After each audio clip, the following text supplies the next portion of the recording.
For more than 27 years, the ACLJ has been fighting for freedom and liberty in the United States and around the globe. Chief Counsel Jay Sekulow has argued 12 times before the United States Supreme Court, including several landmark cases protecting religious and constitutional freedoms. The ACLJ is active in the courts, in Congress, and in the public arena.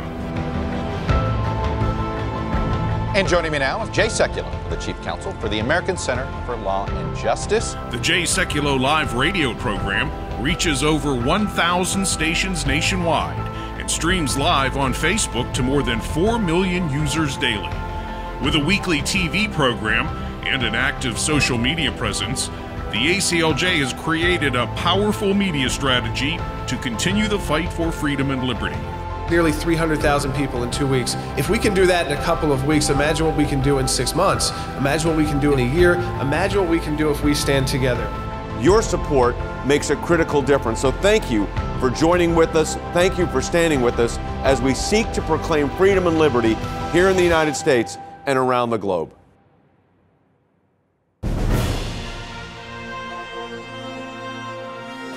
Live from Washington, D.C., Jay Sekulow Live. Phone lines are open for your questions right now.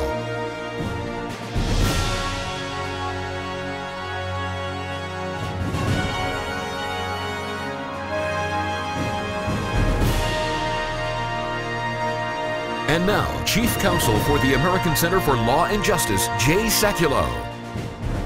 Hi, everybody. Welcome to the broadcast. Well, the Supreme Court just moments ago heard oral arguments in a case called National Institute for Family and Life Advocates versus Becerra. That is, Becerra is the Attorney General for California.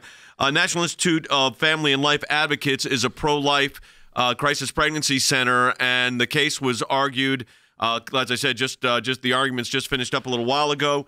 Our friend Mike Ferris from the Alliance Defending Freedom argued the case.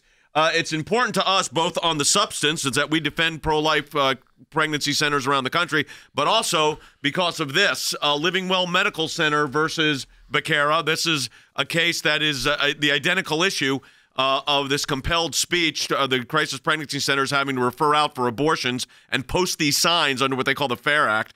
So we have a case pending this. So whatever happens in this particular case, in the case National Institute of Family and Life Advocates, impacts our case directly. Walter Weber is a senior counsel with the ACLJ, does a lot of our Supreme Court practice.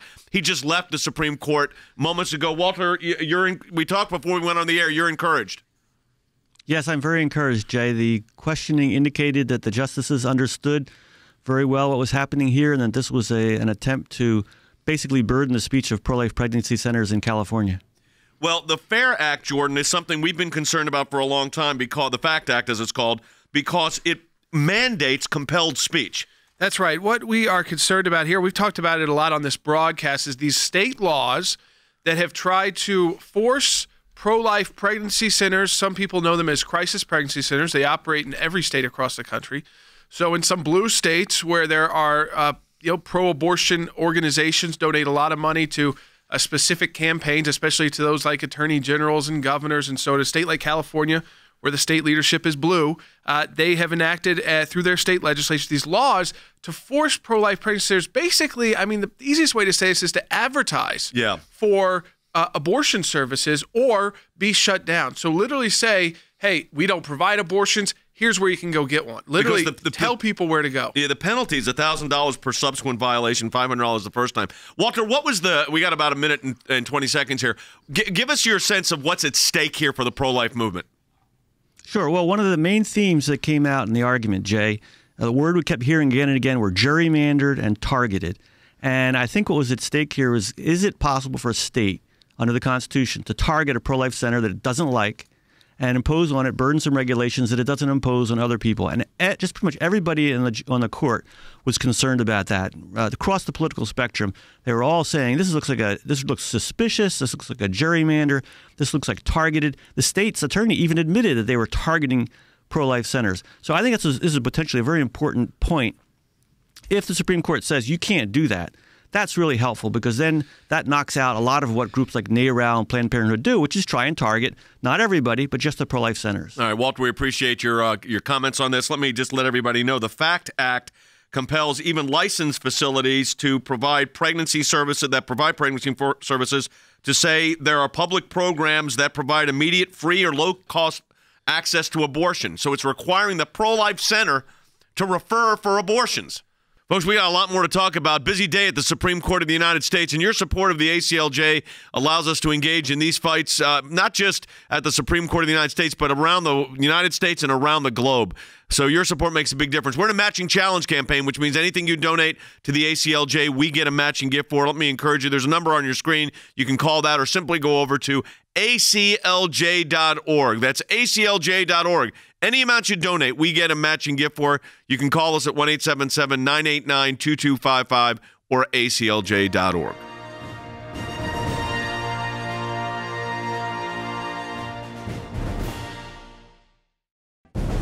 It is a critical time for our nation, and the American Center for Law and Justice is on the front lines, defending life and liberty, engaging the issues that matter most to you and your family. Whether it's working to protect Americans from the dangers of radical Islam and the persecution of Christians, to defending life at the U.S. Supreme Court, to protecting your religious and constitutional freedoms, we could not do this work without you, without your support.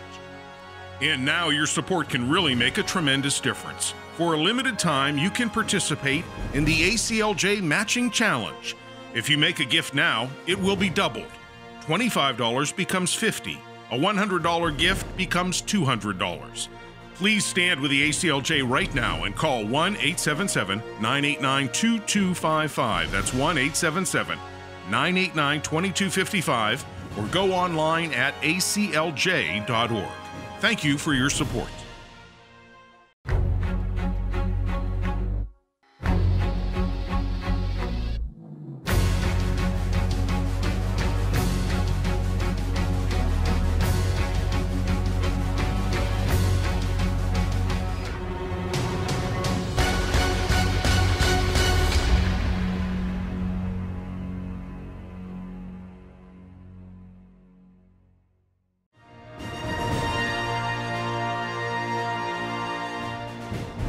Supreme Court of the United States just heard oral arguments in a case called National Institute for Family and Life Advocates versus Becerra.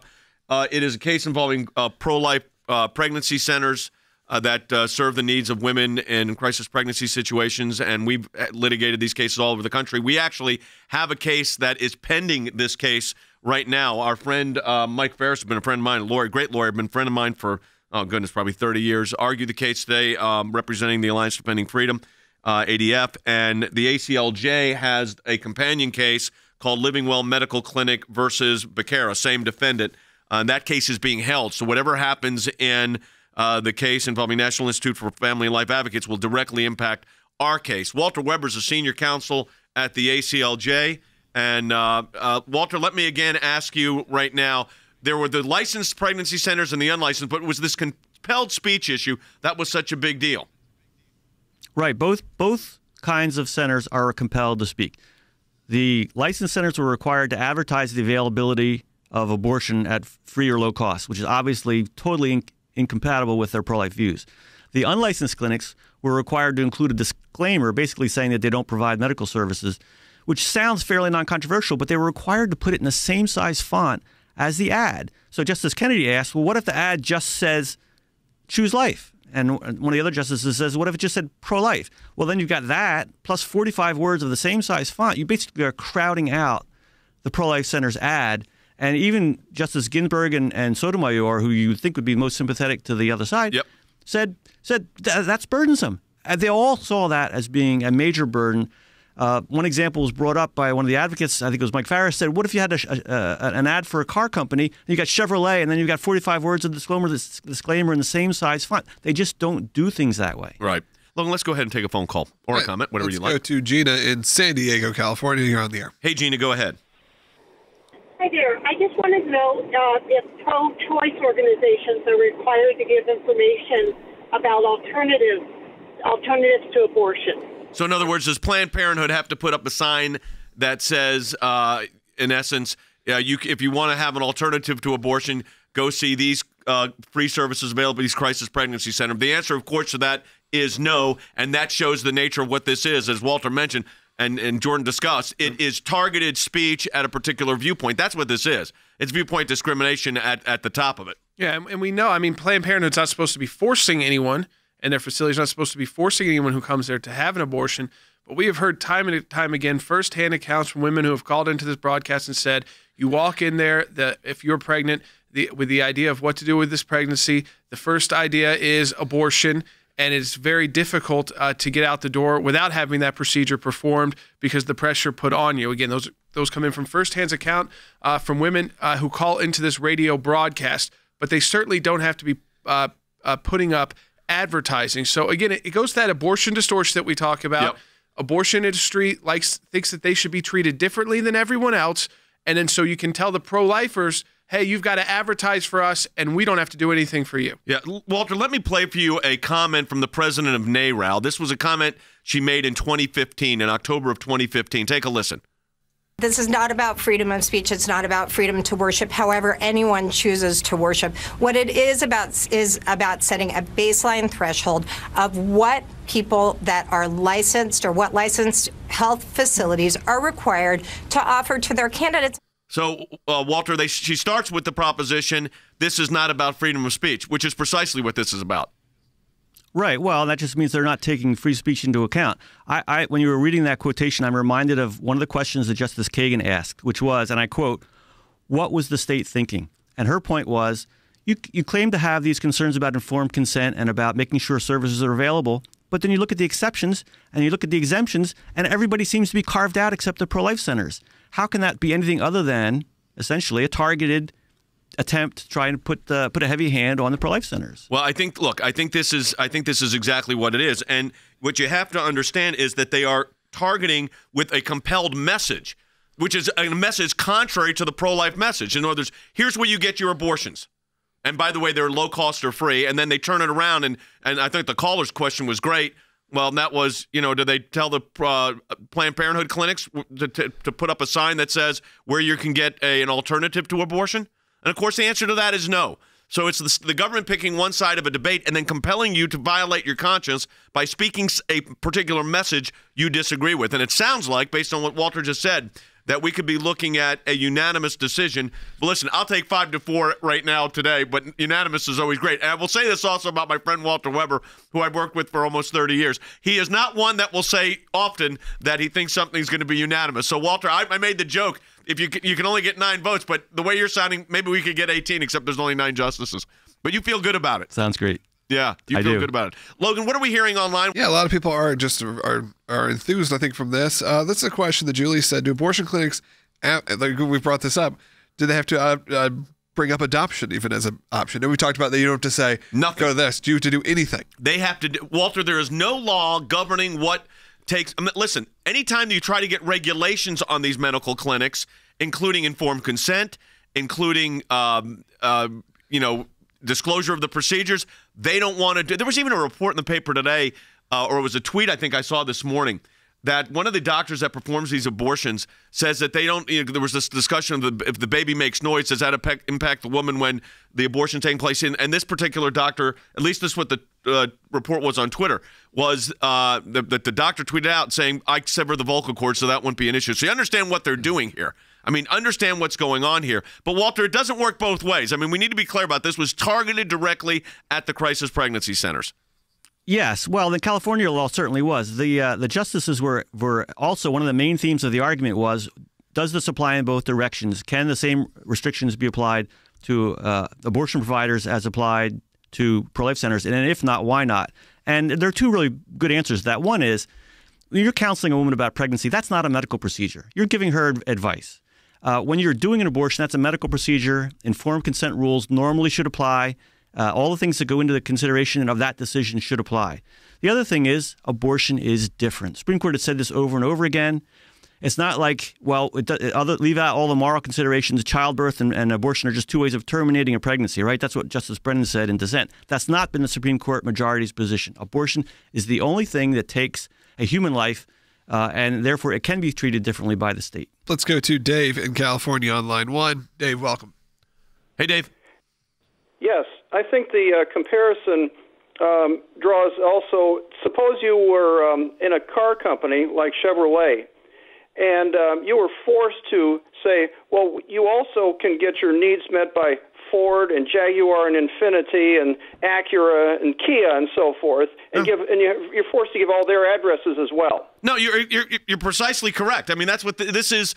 This is the compelled speech doctrine, and in fact, the commercial speech aspect of it came up. Can you imagine telling this car company, no, you have these alternatives as well? Yeah, that's right. I mean, it doesn't make sense across any other segment of any kind of, whether it's nonprofit or business. I mean, as a nonprofit, do we have to advertise for other nonprofits? Do you have to then say, hey, we do this and so do these people and these people? You could see that this is just an endless cycle, whether or not you're talking about just in one state or how the abortion groups would like this to happen, which is nationally. And it goes back to the idea that the abortion industry on so many fronts believes that they should be treated differently than everyone else in every other sector, so they don't get the same kind of regulations. They don't have to have ambulatory care met at their facilities, even though they perform invasive procedures that can cause the death to the pregnant woman. And so, again, we see it time and time again, treat us differently from everyone else, not just from one specific group, but everyone else. I think the caller made a great point, is that the idea to force these groups into advertising for abortion, in a sense, I mean, they would have to then make these judgment calls of whether or not they would even operate anymore. I mean, Walter, the fines here are significant. I mean, it's $1,000 per violation after the first violation. It's not designed to be friendly to pro-life centers. And really what this was a gift to NARAL. NARAL has been targeting pro-life centers for a while, and they came to California and found a willing audience.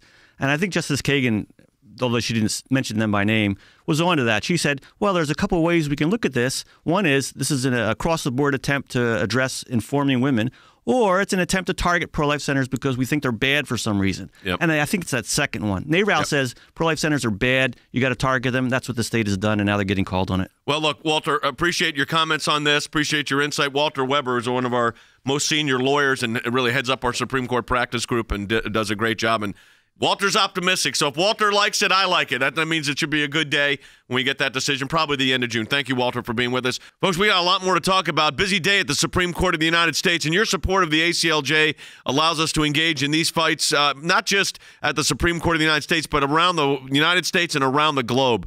So your support makes a big difference. We're in a matching challenge campaign, which means anything you donate to the ACLJ, we get a matching gift for. Let me encourage you. There's a number on your screen. You can call that or simply go over to ACLJ.org. That's ACLJ.org. Any amount you donate, we get a matching gift for. You can call us at 1-877-989-2255 or ACLJ.org.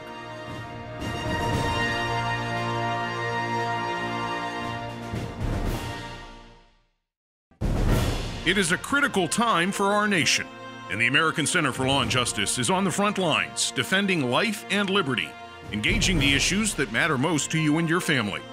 Whether it's working to protect Americans from the dangers of radical Islam and the persecution of Christians, to defending life at the U.S. Supreme Court, to protecting your religious and constitutional freedoms, we could not do this work without you, without your support.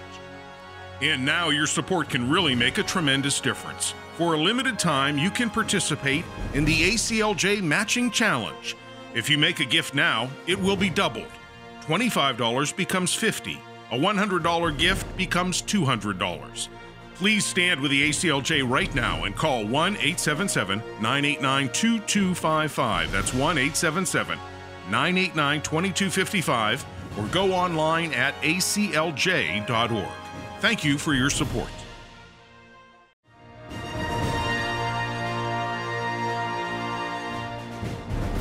All right, welcome back to Jay Sekulow Live. This is Jordan Sekulow. The case at the U.S. Supreme Court, the National Institute of Family and Life Advocates versus the Attorney General of the state of California. We filed our amicus brief. We represent 3 organizations in California, pro-life pregnancy centers, that would be directly impacted by how this case turns out at the Supreme Court. We represent Living Well Medical Clinic, Pregnancy Care Center of the North Coast, and Confidence Pregnancy Centers, and at the American Center for Law and Justice. And so we just had Walter Weber on, who was at the Supreme Court, to provide us an update, firsthand update on how the oral arguments went. He feels very good that these laws and regulations that force pro-life pregnancy centers, or sometimes known as crisis pregnancy centers, to advertise for abortion. Literally, folks, in the same size font as any kind of advertisement they take out. So if you said, like Walter mentioned, 1-800-PRO-LIFE, and under that, if you did not provide abortion services at 1-800-PRO-LIFE, you'd have to say, we don't provide abortion services. The state does. I mean, this whole long thing that the state does. And here's how it actually reads. All licensed facilities that provide pregnancy services must inform their clients that the state of California, quote, has public programs that provide immediate, free, or low-cost access to abortion. By the way, the Supreme Court taking this up means that this will impact other states where lots of politicians who lead the state get money from the pro-abortion industry who have tried to pass similar laws. So all of these states will take a second look because they know that controlling Supreme Court precedent, we hope, will make it clear that you cannot do this to pro-life pregnancy centers. It'd be a big victory for pro-life speech, and it may seem absurd, but folks, never forget the abortion distortion. And again, it is something that we deal with every day in federal court with legislation, abortion, whether it's state, federal, whether it's legislative or judicial, it is always treated differently than everything else, than any other kind of procedure, than any kind of other kind of medical regulation, than any kind of licensing required. They are always treated differently. And so you don't take these as just, well, this sounds absurd. All of the ways the laws work to the abortion industry are absurd. Here's a real opportunity to strike one down that will have national implications. Than Bennett is joining us from our Washington, D.C. office. And Than, too, working on this from the legislative side. We've been seeing this move happen because there is a pro-life president, a pro-life House, and a pro-life Senate on paper. The pro-abortion industry has focused its attention into state politics to get these kind of regulations and laws passed. No doubt about it. They haven't had any haven on the federal level in the last recent months, Jordan. But look, I would say this, the hypocrisy abounds. And I heard the conversation that you and Jay had with Walter just a minute ago. And I want people to really think about this. When these state-based efforts proceed, there is such a hypocrisy that exists because when you're talking about forced advertising on a pro-life center, the pro-abortion industry comes out in full force for it. But when you're talking about a dangerous medical procedure and the state says, we want to provide the woman that's going to undergo that procedure with access to information about what's going to take place. In fact, we want to give her a free ultrasound to see exactly what it looks like. Jordan, the same exact people that you're talking about come out and viscerally oppose that regulation. So the hypocrisy here is unbelievable. No, I mean, you bring up a really important point then, is whenever you see legislation put forward by the states that have ultrasound capability, you will see immediately NARAL and Planned Parenthood filing lawsuits saying they shouldn't be able to do that. Why is it that they don't want you to do that? Well, because then you're actually going to see the unborn child. But they will use any law they can to move their agenda forward. And I think we just have to be clear that's what it is. Logan, let's go ahead and take another call. All right, Kim's calling in Dallas, Texas. You're on the air on line 3. Hey, Kim. Hi. Hey. I just wanted to share my story with Planned Parenthood. In 1983, I was married, pregnant with my second child, but we didn't have any insurance. We were living in a new area, so I didn't know what to do, where to go, what doctor to find. So I saw Planned Parenthood. I thought, I didn't know it was an abortion clinic. And I went in, and I had my little boy with me, the one I already had, and told him I believed I was pregnant, and could they, help me find a doctor, blah, blah, blah. And they said, no, we only do abortions.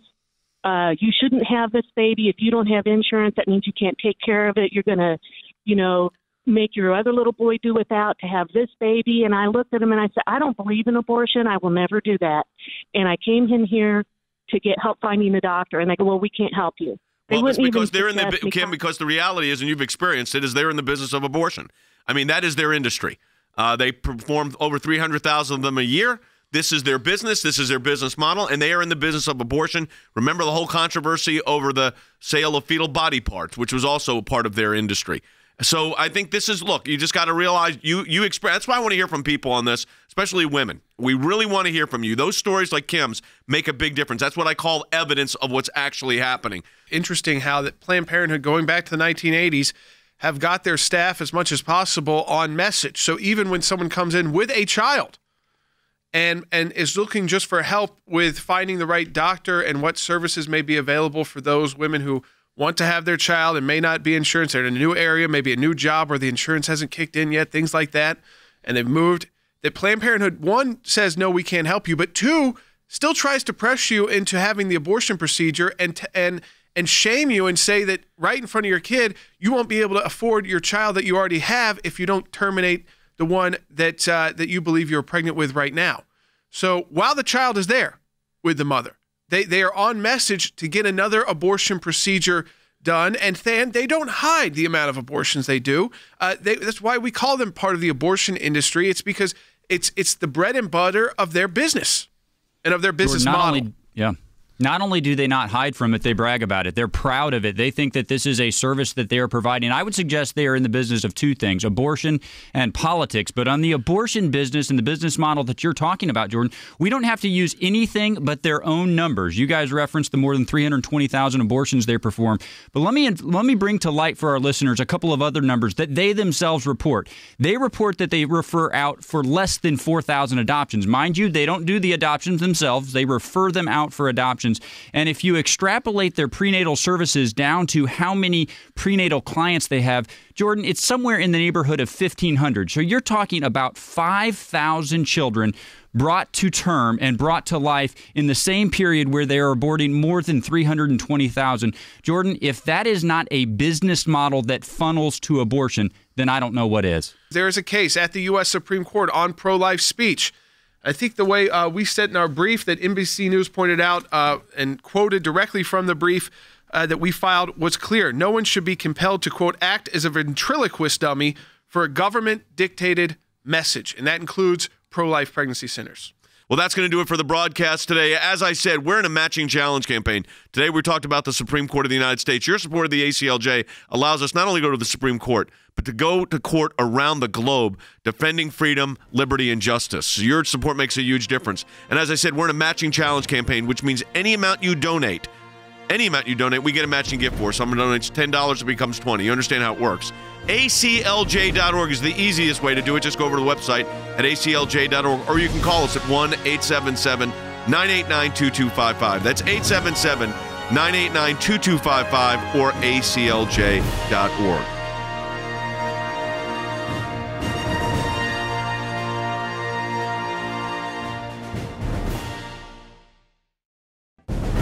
It is a critical time for our nation, and the American Center for Law and Justice is on the front lines, defending life and liberty, engaging the issues that matter most to you and your family. Whether it's working to protect Americans from the dangers of radical Islam and the persecution of Christians, to defending life at the U.S. Supreme Court, to protecting your religious and constitutional freedoms, we could not do this work without you, without your support.